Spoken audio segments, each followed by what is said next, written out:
ಬಿಟ್ಟಿದೀಯ ಪಡೆದಿರುವೆ ದೇವರೇ, ನಾನು ಏನೇನೆಲ್ಲ ಕಲ್ಪನೆ ಮಾಡ್ಕೊಂಡು ಬಿಟ್ಟಿದ್ದೆ. ಯಾವಾಗಲೂ ಮಗಳೇ ಮಗಳೇ ಅಂತ ಹೇಳ್ತಾ ಇರ್ತಿದ್ರು. ಅವರೇ ಹೋದ್ಮೇಲೆ ನಾನು ಯಾಕೆ ಅಲ್ಲ, ಕೆಲವು ಜನ ಒಬ್ಬಿಯಂದ್ರು ಕಷ್ಟ, ತಂಗಿ ಅಂದ್ರು ಕಷ್ಟ.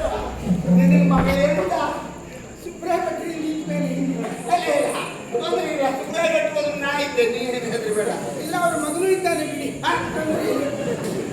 ಅವನು ನನಗೆ ಅಣ್ಣ ಇದ್ದಾನೆ. ಅಣ್ಣ ಅಣ್ಣ ತೊಂದರೆ ಇಲ್ಲ. ಅಣ್ಣ ಅಪ್ಪ ಯಾವ್ದಾದ್ರೂ ತೊಂದರೆ ಇಲ್ಲ. ಬಾವು ಒಂದಾಗದೆ ಇದ್ರೆ ಸಾಕು. ಅಪ್ಪಯ್ಯ ನಾಯಿಟ್ಟ ಹೆದರಬೇಡಿ. ಏನೇ ಅವನು ನಿಮಗೆ ಯಾರು ಮಗ ಆದ? ಅವ್ನು ಪಕ್ಕದ ಮನೆಯವ. ಪಕ್ಕದ ಮನೆ ನಿಮ್ಮ ಮಗ ಯಾಕವ? ಅಪ್ಪಯ್ಯ ಅಪ್ಪಯ್ಯ ಅಂತ ನನ್ನ ಹತ್ರ ಯಾಕೆ ಕೇಳ್ತೆ ಅದನ್ನ? ಬೇಡ ಬಿಡಿ, ಅವ್ರು ನಮ್ಮ ಹತ್ರ ಕೇಳ್ತಾರೆ. ಸುಪ್ರಾಯ್ ಬಸ್ಸು ನಿಮಗೆ ಅಪ್ಪ ಇದ್ದ ಹಾಗೆ, ಇವ್ರು ನನಗೆ ಅಪ್ಪ ಇದ್ದ. ಹೌದಾ? ಲೋಕದಲ್ಲಿ ಒಂದಕ್ಕೊಂದು ಕೊಂಡಿ ಅದು.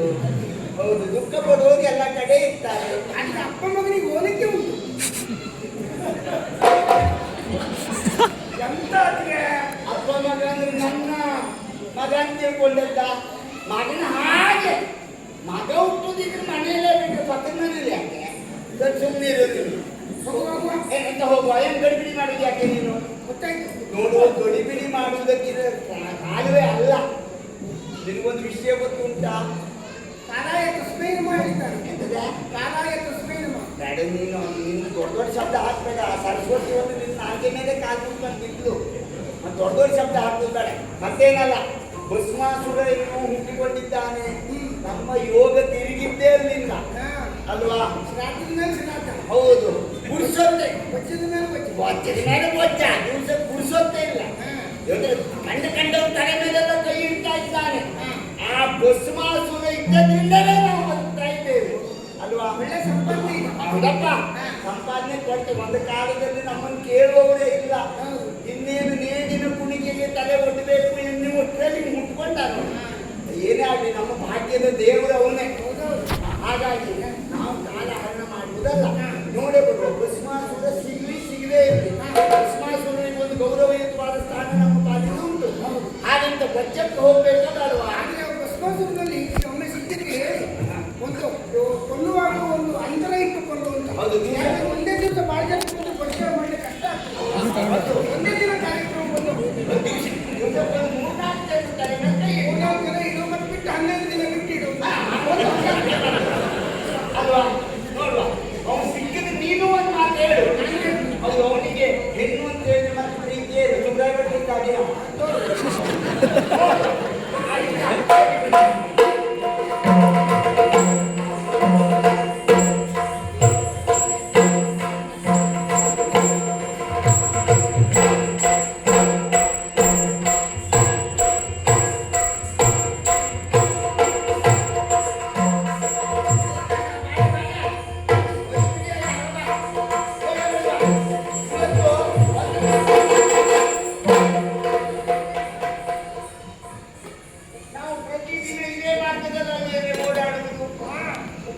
ಇಂಥದ್ದೊಂದನ್ನು ಕಂಡವರೇ ನಾವಲ್ಲ. ಅದು ಒಂದು ಕೆಲಸ ಆಯ್ತು. ಏನು? ಇಂಥದ್ದೊಂದು ಮೂರ್ತಿ ಮಾಡ್ಲಿಕ್ಕೆ ಹೇಳಿದ್ರ ಅವ್ರು ಹೊತ್ಕೊಂಡು ಬಂದ್ರು. ವಾರ ಆಯ್ತು, ಇಲ್ಲಿ ಇರಿಸಿಟ್ಟು ಹೋದ್ರು. ಮುಂದುವರ್ಕೊಂಡು ಹೋಗ್ಬೇಕಾಗಿಲ್ಲ. ಕೆಲವು ಗದ್ದೆಯಲ್ಲಿ ಇಲ್ಲಿಂದ ಮಾಡಿಸಿದ್ದೇನೆ. ಹೊಸದಾಗಿ ಕಟ್ಟುವ ಕಟ್ಟಡಕ್ಕೆ ಇಲ್ಲಿಗೆ ಮಾಡಿಸಿದ್ದು. ಹಾಗೆ ಅದು ಚಂದ ಉಂಟು. ಅದೇ ಅದು ಎಂತ ಮೂರ್ತಿ ಚಂದ ಕಾಣಲಿಕ್ಕೆ ಪ್ರಾರಂಭ ಆಯ್ತು. ಮೂರ್ತಿ ಎಷ್ಟು ಚಂದ ಮಾಡಿದ್ದಾರೆ ನೋಡಿ. ಹೌದಪ್ಪ. ತಲೆ ಮೇಲೆ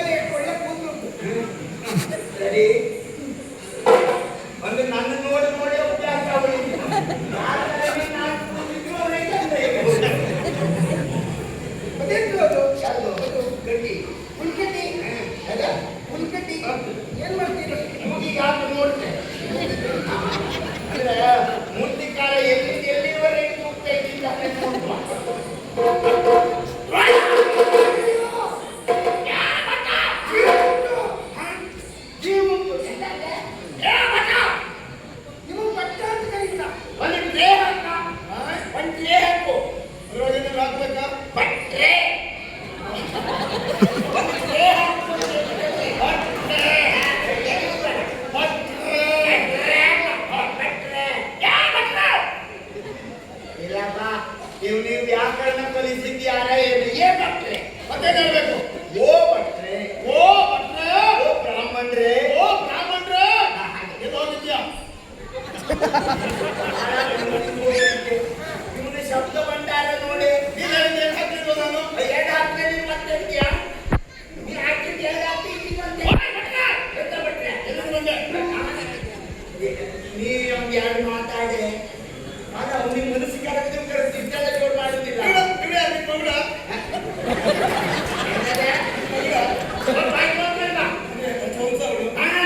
ನನ್ನ ಹೆಂಡತಿ ಅವಳು ಇವಳು ನನ್ನ ಹೆಂಡತಿ ನೀವು ಅವಳ ಗಂಡ ಆಕಿಂದ ಅವಳು ನನ್ನ ಹೆಂಡತಿ ಅವ ಪಕ್ಕದ ಮನೆಯವ ಅಪ್ಪೈ ನಾನೇ ಆಯ್ತಪ್ಪ ಹಾಗೆ ಕರೀತೆ ನನಗೂ ಸಂತೋಷ ಅವ ಪಕ್ಕದ ಮನೆ ಮಾಡಿ. ಹೌದು ಅಪ್ಪ ಏನ್ ಕರೀತು ನಿಮ್ಮನ್ನ? ಪಕ್ಕದ ಮನೆಯವನೇ ನಾನು ನಿಮ್ಗೆ ಮಾತ್ರ ಇಲ್ಲ. ನನಗೆ ಮಕ್ಕಳಿಲ್ಲ ಮನೆಯಲ್ಲಿ ಹೊರಗಡೆ ಕೂಡ. ಹಾಗೆ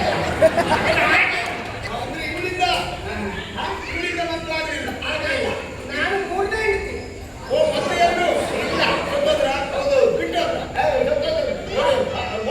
ಅವರಿಗೆ ಅವರಿಗೆ ಮಕ್ಕಳಾಗಲಿಲ್ಲ ಅಂತ ಎಲ್ಲರೂ ಮದುವೆ ಆಗಿ. ಓ ಅವ್ರಿಬ್ರಿಗೆ ಮಕ್ಕಳಾಗ್ಲಿಲ್ಲ ಅಂತ ಈ ಗೊಡ್ಡೆ ಬೇಕಂದ್ರ? ಹೇಳುವುದನ್ನು ಮಾಡಬೇಕು ಆ ಕಾರ್ಯವನ್ನು ಯಾಕನ್ನ? ನಾನು ಕೊಟ್ಟಿಯನ್ನು ಯಾಕೆ ಹೇಳಿದೆ ನೀನು ಮಕ್ಕಳಾಗ್ಲಿಲ್ಲ ಅಂತ ಹೇಳಿದ್ರು. ಅವಳು ಕೊಟ್ಟಿಯನ್ನು ನಾನು ಪಾಣ್ಣ ಅದೆಲ್ಲ ಗೊತ್ತಾಯ್ತಲ್ಲ.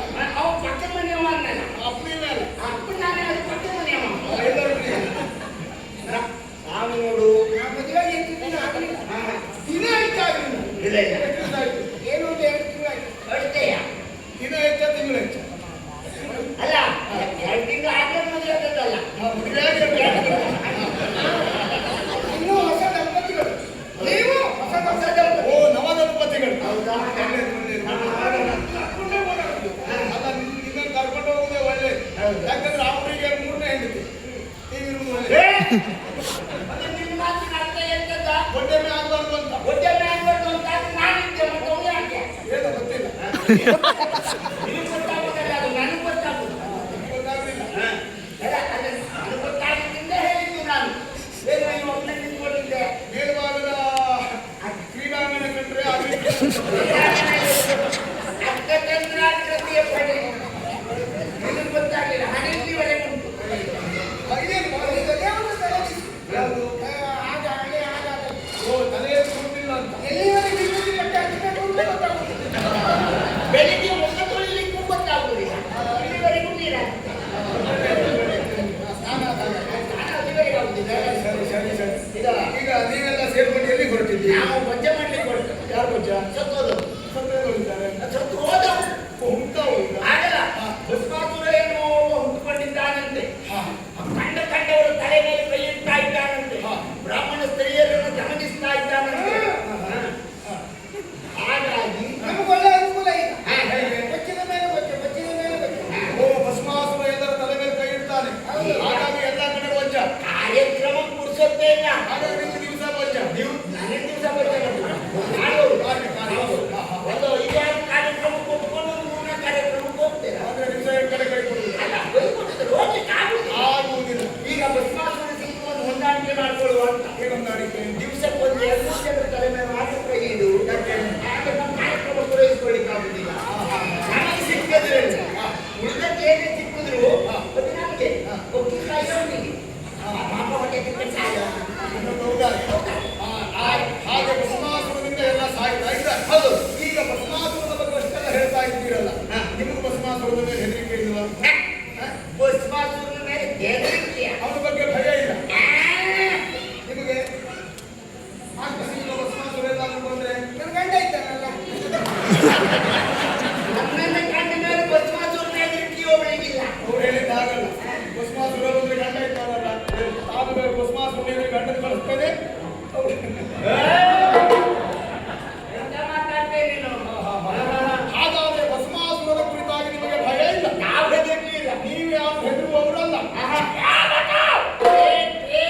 ಮರ್ಯಾದೆ ಅಂತ ಹೇಳ್ತಾ ಇದ್ದೇನೆ. ನಿಮ್ಮನ್ನು ಹುಟ್ಟ ಬಂದ ನಾನಲ್ಲ, ನೀವಾಗೆ ಬಂದು ಸಿಕ್ಕಿದ್ದೀರಿ.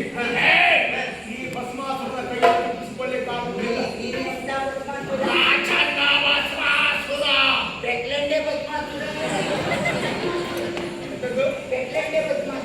ಗಂಟೆ ಬಸವನ ಸಂತ ಅಲ್ಲ, ಪ್ರಚಂಡ ಭಸ್ಮಾಸುರ. ನೀನು ಮರ್ಯಾದೆ ಅಂತ ಹೇಳ್ತೇನೆ. ನೀವಾಗೆ ನನ್ನ ಕೈ ಬಂದು ತಲೆ ಕೊಟ್ಟರೆ ಸರಿ. ನೀ ಬಂದು ಕುಡಿಯುವುದು ಯೋಚನೆ ಮಾಡು ಮಗುವೆ. ಯಾಕೆ? ಏಕೆಂದ್ರೆ ನಮ್ಮನ್ನು ಉಂಟು ಭಸ್ಮ. ಓಹೋ, ಯಾವ ಭಸ್ಮ? ನಮ್ಮ ಅಪ್ಪನಿಗೆ ಕೊಟ್ಟದ್ದು. ಬೂದಿ ಅಲ್ಲ. ಅಪ್ಪನ ನೋಡಿ, ಅಪ್ಪನ ಬೂದಿ ಅಲ್ಲ, ಭಸ್ಮ. ಅಪ್ಪನ ಭಸ್ಮ. ಭಸ್ಮ ಬೇರೆ, ಬೂದಿ ಬೇರೆ. ಏನು ಪುಣ್ಯಕ್ಷೇತ್ರಕ್ಕೆ ಹಾಕ್ಲಿಲ್ಲ. ಅಲ್ಲಪ್ಪ, ಅದಲ್ಲ. ನಿನ್ನಗೆ ಅಪಾಯ ಬಂದು ಒದಗಿದಲ್ಲಿ ಪ್ರಯೋಗಿಸು, ಅಪಾಯ ನಿರ್ವಹಣೆ ಆಗಿ ಹೋಗ್ತದೆ. ನಿವಾರಣೆಯಾಗಿ ಹೋಗ್ತದೆ. ನೀನು ತೆಗಿಬೇಕು ಅಂತ ಇತ್ತು. ಓಹೋ, ನನಗಾಗಿ ಇಟ್ಕೊಂಡದ್ದು. ನೋಡೋಣ ನಿನ್ನ ಭಸ್ಮ ಎಷ್ಟು ಕೆಲಸ ಮಾಡ್ತದೆ ಅಂತ. ಇದು ಅದೆಂತದ್ದು ಪಕ್ಕಣ? ಇದು ನಮ್ಮ ಅಪ್ಪ ಎಂದು ಭಸ್ಮವ ಚಿತ್ರ ಚಿಕ್ಕ ನಮಗೆ ಇಷ್ಟೇ. ನೋಡೋಣ ಎಷ್ಟು ಶಕ್ತಿ ಉಂಟು ಅಂತ. ಹೌದಾ? ನೀನು ಬದುಕುವ ಯಾವ ಅಕ್ಷರವೂ ಕಾಣುವುದಿಲ್ಲ. ನೋಡೋಣ ಯಾವ ಸಾಧ್ಯ ಅಂತ. ನೀ ಹೇಳಬೇಡ, ನೀ ಹೇಳಬೇಡ. ನಿಮ್ಮ ಪರವಾಗಿ ಉಂಟ ಉಡಕ್ಕೊಂದು ಗುರಿ. ಇಲ್ಲ ಇಲ್ಲ, ನಮ್ಮ ಅಪ್ಪ ಇದು ಮಾತು ಏನು ತಲೆ ಬಿಸಿ ಮಾಡೋದು ಬೇಡ. ಅದಕ್ಕೆ ಬೇರೆ ಉಂಟು ಹಾಕಬೇಕು. ಬೇಡ ಬೇಡ ಅಂತ. ನೀನು ನಿನ್ನ ಇಷ್ಟ ದೇವರನ್ನ ಸ್ಮರಣೆ ಮಾಡ್ತಾ, ಇಷ್ಟ ದೇವರನ್ನು ಸ್ಮರಣೆ ಮಾಡಿಕೊಂಡು ಯೋಚನೆ ಮಾಡು. ಅದಲ್ಲ ಅಂತ ಆದ್ರೆ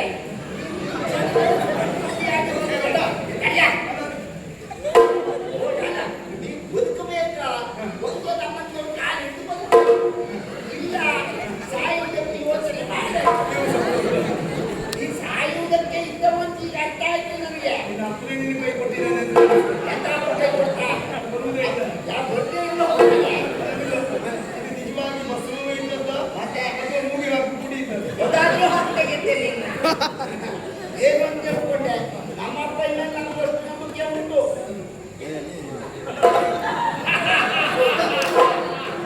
ನಿನ್ನ ಅಪ್ಪನೇ ನಿನ್ನನ್ನು ಮೋಸ ಮಾಡಿದ್ದಾನೆ. ಆ ಪುಡಿ ಇಲ್ಲ. ಹೌದಾ? ಮುಗಿಲಿಲ್ಲ. ಮುಗಿದಿದೆ. ನನ್ನ ಅಪ್ಪ ಸತ್ರು ಇನ್ನೂ ಮೇಲ್ಗಡೆ ನಮಗಾಗಿ ಕಾಯ್ತಾ ಇದ್ದಾನೆ. ಓ, ನಿಮ್ಗಾಗಿ ಕಾಯ್ತಾ ಇದ್ದ. ಅದಕ್ಕೆ ದಾರಿ ಕಾಯಿಲ್ಲ. ಇಂತಹ ಸಂದರ್ಭ ಬಂದಾಗ ನಾವು ದೂರವಾಣಿಯಲ್ಲಿ ಅಪ್ಪ ಇನ್ನ ಹತ್ರ ಮಾತಾಡೋಣ. ನಾವು ದೂರ ಇಟ್ಕೊಂಡು ದೂರವಾಣಿ ದೂರವಾಣಿ. ಮಾತಾಡ್ಸು. ಅದಷ್ಟೇ. ಅಪ್ಪಯ್ಯ ಅಪ್ಪಯ್ಯ ನೀ ಯಾಕೆ ಓಡಾಡ್ತೀಯ? ಅಪ್ಪ ಏನ್ ಕರೆದು ಕೇಳ್ತದೆ ಇದರಿಂದ? ಕೆಟ್ಟದೆ ನಮ್ಮ ಒಳಗೆ ಅಪ್ಪಯ್ಯ ಸ್ವಲ್ಪ ಹೊರಬ. ಹೊರಗಿದ್ದಾರಾ? ಆಚೆಯಿಂದ ಆಚೆಗೆ ಕೇಳುದಿಲ್ಲ. ಸ್ವಲ್ಪ ಹೊರಬ. ಹೌದು, ಇದು ಒಂದು ಸಂದರ್ಭ ನೋಡ್ತೀಯಲ್ಲ, ನಿನ್ನ ಅಂತ. ಹೌದು, ಮಾವಯ್ಯ ಅಂತ ಊಟ ಮಾಡುದ್ರಾ?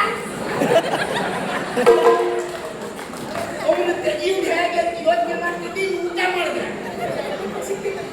ಎಲ್ಲೋ ಒಬ್ಬೊಬ್ಬ ಸಿಕ್ಕಿದ್ದು. ಇಲ್ಲ ಅನ್ನ ಹಾಕ್ತೇವ್ರು ಅಲ್ಲಿ ತಿಂತಾವ, ಏನ್ ತೊಂದ್ರೆ ಇಲ್ಲ. ಸುಮ್ಮನೆ ಇರು ನೀನು. ಹೆಣ್ಮಗು ಪಾಪ ಮಕ್ಕಳ ಮನೆ ಮಾಡಿಗಾದ್ರೂ ಗೊತ್ತಾಯ್ತು ನೋಡಿ. ಹೆಣ್ಮಗು ನೋಡ ಅಭಯ, ನೀವು ಉಪದ್ರವ ಕೊಡ್ತಾ ಇಲ್ಲ. ಮಾವಯ್ಯ ಅವತ್ತು ಶ್ರಾದ್ದದ ಅಡಿಗೆ ಕಡುಬು ಹಾಕಿದ್ದೆ ತಿಂದ್ರಾ?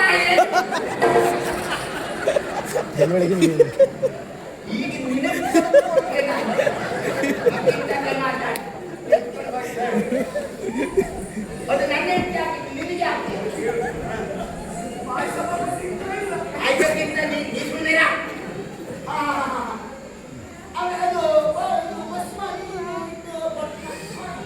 ಪರಶುರಾಮಕ್ಕೆ ನೀವೇ ಬನ್ನಿ. ಅದು ನಂದ ನೀ ಮಧ್ಯೆ ಮಾತಾಡಬೇಡ. ಅಪ್ಪ ಅಪ್ಪ ಅಭಯ ಏನು? ಸರಿ ಸರಿ ಸರಿ ಸರಿ ಆಯ್ತು, ಸಿಕ್ತೆ ಸಿಕ್ತೆ ಆಯ್ತಮ್ಮ. ಹೊಡಿಸುತ್ತೆ ನಿಲ್ಲಿಸುತ್ತೆ ಅಂತ ಅಪ್ಪಯ್ಯ ಮಾತಾಡ. ಏನ್ ಹೇಳ್ದಪ್ಪ? ವಾಮಾಚಾರಕ್ಕೆ ಬಳಸುವಂತಹ ಮುದಿ ವಾಮಭಾಗದಲ್ಲಿದೆ ಅಂತ. ಆರಾಮಾಗಿಕೊಂಡು ಅಂತ ಈಗ ಅಂತ್ಯಕಾಲ ಬಂತು ಪಾಪಿ ಮಗನೇ. ಇನ್ನು ನೀ ಬದುಕುವುದಿಲ್ಲ. ಹೆಚ್ಚು ಸಮಯ ಇಲ್ಲ. ನಿಮ್ಮ ದೇವರ ಸ್ಮರಣೆ ಮಾಡಿಲ್ಲ. ನಿಮ್ಮ ಅಪ್ಪ ನಿನ್ನನ್ನು ಕಾಯುವುದಕ್ಕೆ ಸಾಧ್ಯ ಇಲ್ಲ. ನೀನು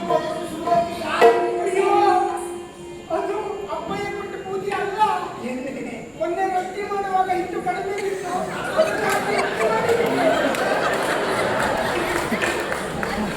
ಬೇರೆ ಯಾವ್ದು ಬೇಕಾದ್ರೆ ಸ್ವಲ್ಪ ಗೋಧಿ ಹಿಟ್ಟು ಕೊಡಿ. ಸ್ವಲ್ಪ ಸುಮ್ಮನಿರೆ. ಗೋಧಿ ಹಿಟ್ಟಿನ ಸ್ವಂತದಲ್ಲಿ ಇರ್ತೇವೆ. ಇದೇ ಕಥೆ ಕೇಳ ಮತ್ತೆ. ಗೋಧಿ ಹಿಟ್ಟಿನ ಸ್ವಂತದಲ್ಲಿ ಇಟ್ಕೊಂಡು ಕಟ್ಟದ್ದು. ಅದು ಬಂದರೆ ಅದು ರುಚಿಯಾಗಿದೆ ರುಚಿಯಾಗಿದೆ ಅಂತ ಮತ್ತೆ ತಿಂದಿರಲ್ಲ. ತೀರ್ಮಾನ ಸ್ವಲ್ಪ ಸುಮ್ಮನಿರೆ. ಪಟ್ಟಿ ಅಂದ್ರೆ ನಮಗೆ ನಮ್ಮ ಅಪ್ಪ ಕೊಟ್ಟು ನೋಡಿ ಅದೇ ಗೋಧಿ ಹಿಟ್ಟು ಸತ್ರು ಸತ್ತಾವ. ಗೋಧಿ ಹಿಟ್ಟ ಕಾಯಿ ಕೊಟ್ಟು ಉಳುವೇನೆ. ಸ್ವಲ್ಪ ಪುಣ್ಯ ಮಾಡು. ಭೂಮಿ ಆಡ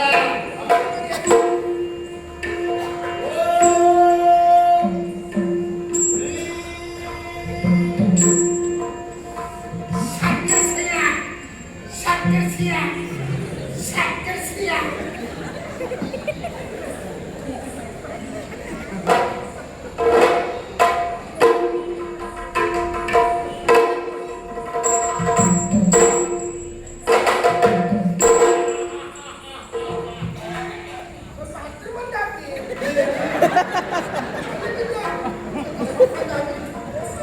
ಗೋಧಿ ಹಿಟ್ಟೆ ಹೋದೇನೆ.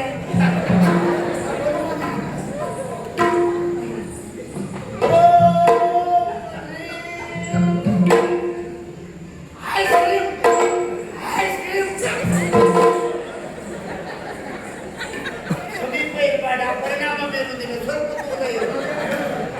ಐಸ್ ಕ್ರೀಮ್ ನಿನ್ನ ಮೇಲೆ ಪ್ರಯೋಗ ಮಾಡುವುದಕ್ಕೆ ಬೀಜ ಮಂತ್ರ ಅದು. ಓ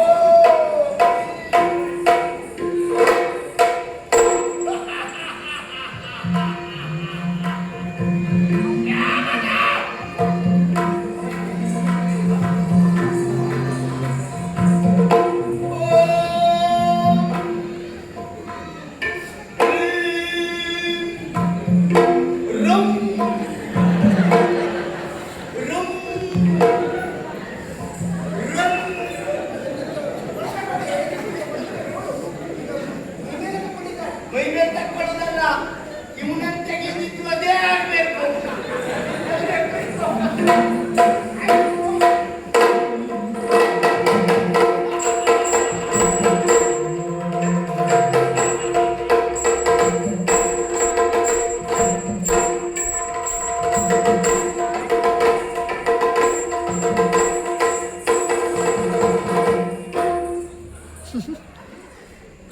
ಯಶಸ್ವಿ ಪುರುಷರೇ ಹಿಂದೆ ಹಿಡಿದಿರ್ತಾರೆ. ನಾನು ಯಶಸ್ಸನ್ನೇ ಮುಂದಿರಿಸಿದ್ದೇನೆ. ಯಶಸ್ಸು ಮೊದಲೇ ಇದೆ. ಯಾರು? ಅಲ್ಲ, ನಾವು ಹುಡುಕಿ ಬಂದವಳೆ ಹೋಗಿದ್ದಾನೆ. ನಿನ್ನಲ್ಲಿ ನನ್ನ ಪ್ರಾರ್ಥನೆ. ಏನು ಪ್ರಾರ್ಥನೆ? ನನಗೆ ನೀರು ಬೇರೆ ಅಲ್ಲ ಅವರು ಬೇರೆ.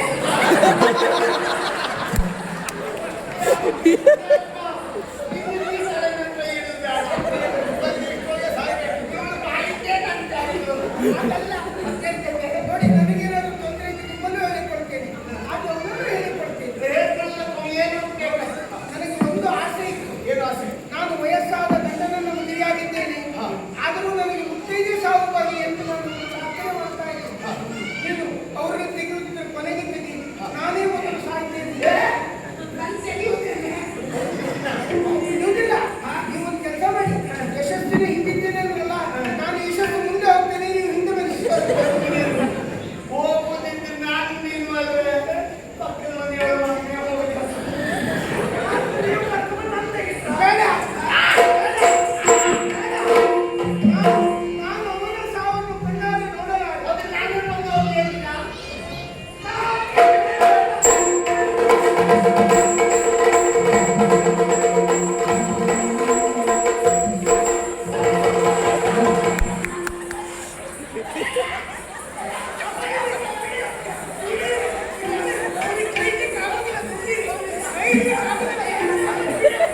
ಆಗುದಿಲ್ಲ.